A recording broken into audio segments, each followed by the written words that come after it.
2021 সালে নন্দীগ্রামের ভোটে মমতা ব্যানার্জি হারার পরও মুখ্যমন্ত্রী হিসেবে শপথ নিয়েছিলেন, আপনাদের মনে আছে? তখন আমাদের সংবিধানের যে 164 নম্বর ধারার 6 উপধারা অনুসারে 6 মাসের মধ্যে এমএলএ নির্বাচিত না হলে আর মন্ত্রী থাকা যায় না। রাজ্যের মুখ্য সচিব মিথ্যে করে, রাজ্যে তখন কোভিডের নিষেধাজ্ঞা লাগু আছে, বললেন যে কোভিড এখানে ভালো হয়ে গেছে, বর্ষা নিয়ন্ত্রিত হয়ে গেছে।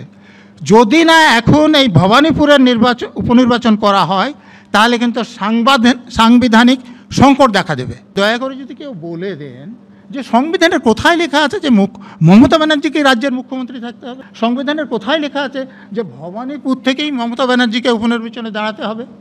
কিন্তু আশ্চর্যের ব্যাপার শুধু সেটা নয়, নির্বাচন কমিশনার চিফ সেক্রেটারির চিঠির উল্লেখ করে কোনো জায়গাতে খালি সিটের, তার মধ্যে 31টা বিধানসভা সিট ছিল, 3টে লোকসভা সিট ছিল, সেগুলোতে নির্বাচন না করে ভবানীপুরের নির্বাচন ঘোষণা করে দিলেন। যদি সেটিং না থাকে তাহলে এটা হওয়া সম্ভব? আর যদি সেটিং থাকে তাহলে কি আপনাদের সুষ্ঠু এবং অবাধ নির্বাচন হওয়া সম্ভব?